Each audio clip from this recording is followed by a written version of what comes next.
Katanya Indonesia ini punya hutang besar kepada Habaib. Nah, saya jadi penasaran teman-teman. Ini hutang sudah dicatat di mana ya? Di Bank Indonesia kah? Kementerian Keuangan kah? Atau di dalam silsilah nasab? Karena kalau bicara sejarah, yang membangun bangsa ini bukan satu kelompok loh.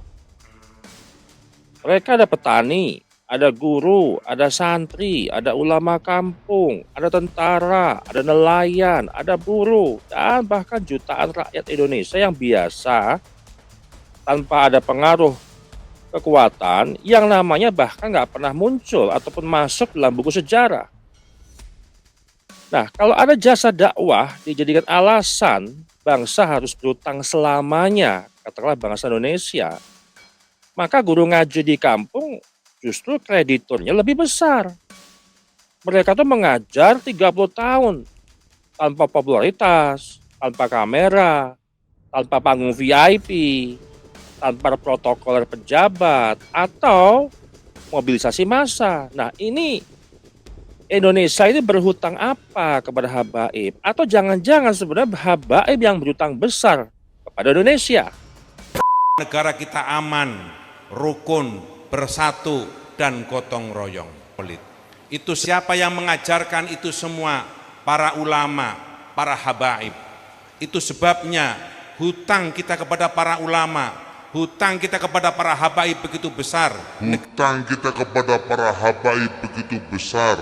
Negeri ini, karena merekalah yang menenangkan umat, merekalah yang menyabar-nyabarkan umat, dan kita semua bisa tenang dan kita pasrah kepada Allah.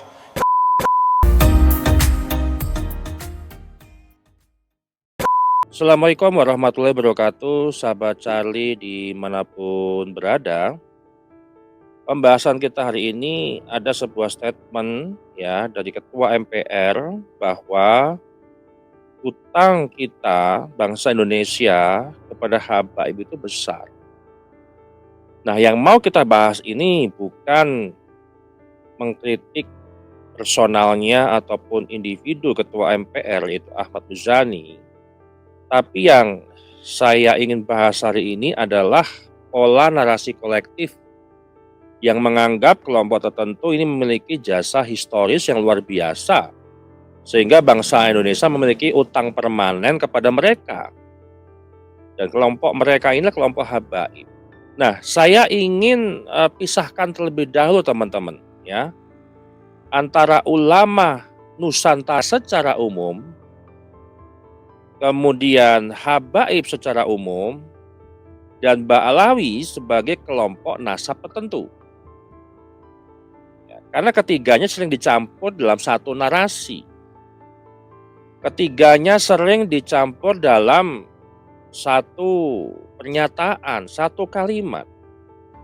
Nah, yang pertama, kalimat hutang kita kepada Habaib itu begitu besar adalah klaim besar yang tidak ada ukuran yang jelas. Maka pertanyaan yang harus diajukan, yang pertama yang harus diajukan, hutangnya itu dalam bentuk apa? Hutang politik kah? Hutang sejarah? Hutang dakwah? Hutang kemerdekaan? Atau mungkin hutang moral? Karena dalam ilmu sejarah, setiap klaim jasa itu harus bisa diverifikasi. Nah, ini yang mau kita luruskan. Kalau dikatakan Indonesia berhutang kepada para ulama, ini masih bisa dipahami secara mendasar. Karena ulama Nusantara memang terlibat luas dalam pendidikan, pesantren, perjuangan lokal, ya, kemudian diplomasi, atau mungkin pembentukan moral masyarakat. Tapi kalau kalimatnya ditambah, Indonesia berhutang kepada para habaib, maka akan muncul pertanyaan besar. Seberapa besar kontribusi historis kelompok Habaib Ba'alawi ini dibanding dengan jutaan ulama Nusantara non-Habib yang bahkan namanya pun tidak pernah disebut. Kemudian yang permasalahan kedua, di sini ada problem generalisasi. Ketua MPR menggunakan istilah para habaib mengajarkan persatuan, kerukunan, dan kesabaran. Masalahnya, secara historis, ini nggak semua habib juga melakukan hal yang sama loh. Sama juga dengan kiai, ulama, ya, tidak semua kiai melakukan hal yang sama. Tidak semua ustadz itu sama, tidak semua ulama juga sama. Kalau misal ada habaib yang berdakwah baik, ya tentu diapresiasi, tentu disanjung, tentu dipuji. Tapi kalau ada habib yang terlibat konflik politik, ya, kemudian polarisasi, kemudian ujaran kebencian, ujaran provokatif, yang ngajak perang, asah golok, asah celurit, maka itu juga bagian dari fakta sejarah. Rekam jejaknya pun ada. Maka kalau bicara kalimat, ya, tanda kutip, negeri ini aman karena habaib, ini adalah sebuah penyederhanaan yang sangat berlebihan. Terlalu berlebihan. Nah, kemudian kalau kita bahas, ya, faktor utama keamanan negara ini bukan habaib. Ya. Jadi narasi yang dibangun ini seolah-olah negara itu aman itu karena habaib. Ini yang biasa disampaikan tidak hanya pejabat negara.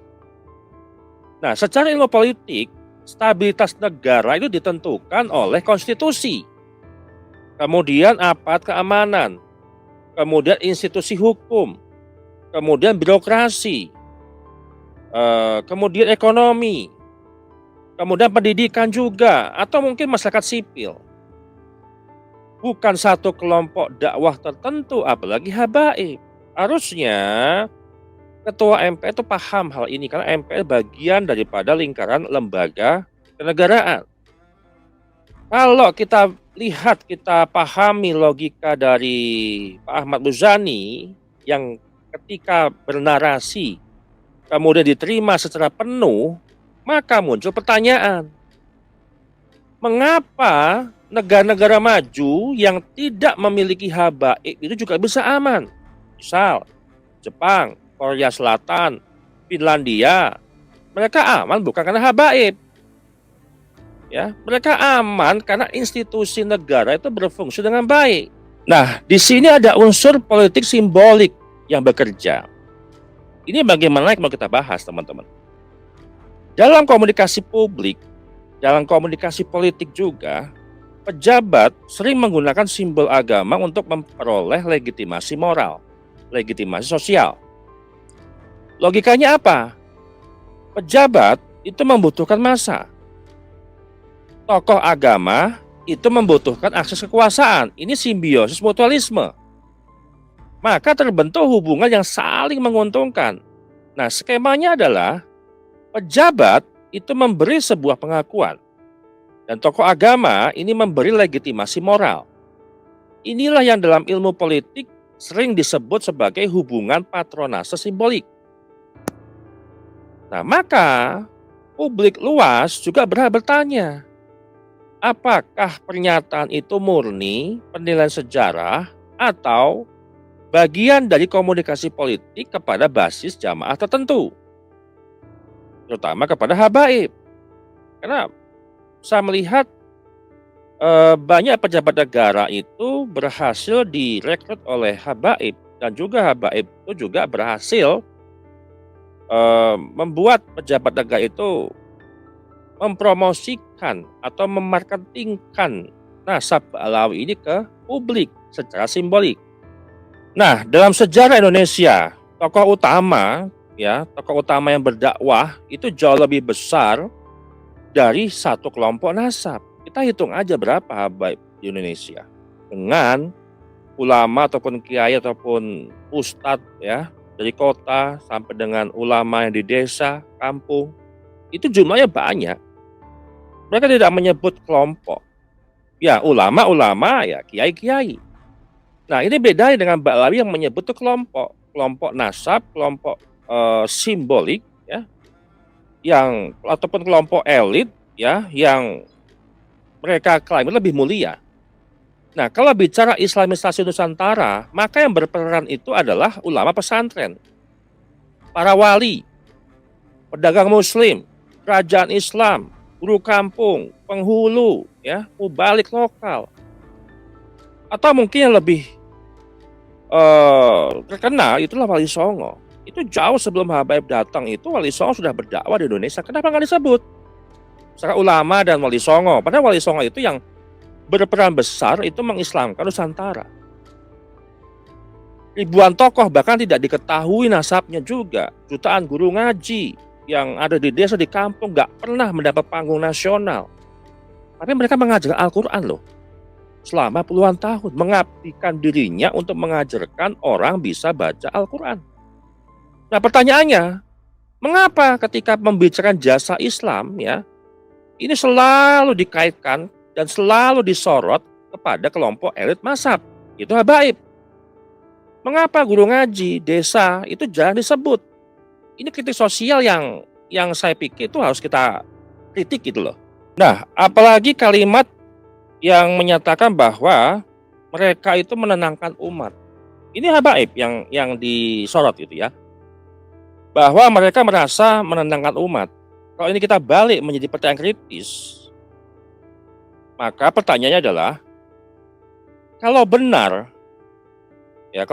seluruh ekosistem habaib itu menenangkan umat, maka yang muncul di pertanyaan publik adalah kalau mereka menganggap ya mereka menenangkan umat, mengapa selama bertahun-tahun itu muncul konflik identitas, kemudian muncul polarisasi agama, kultus figur, fanatisme nasab, bahkan di perang media sosial pun mereka sampaikan, yang sebagian juga melibatkan tokoh-tokoh habaib. Artinya apa?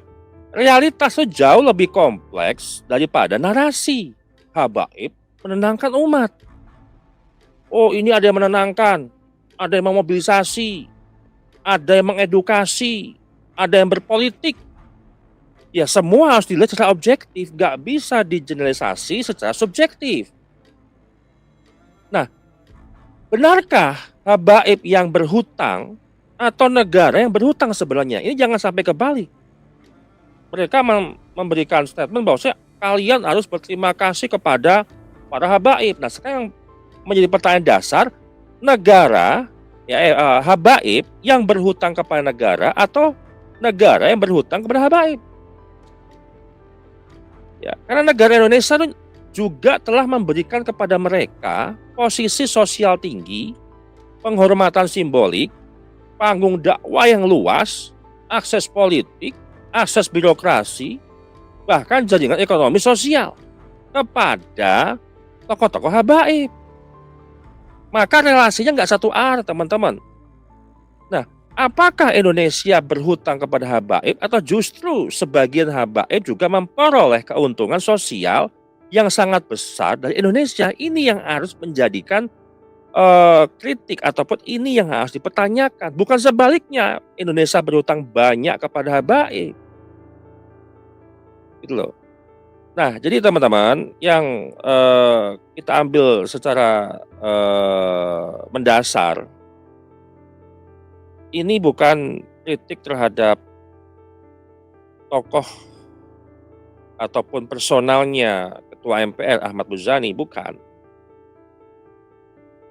Tapi ini kritik ya kepada siapapun yang bernarasi bahwa Indonesia atau kita berhutang banyak kepada habaib dan harus bisa memisahkan ulama secara keseluruhan, habaib secara keseluruhan, dan Ba'alawi secara kelompok.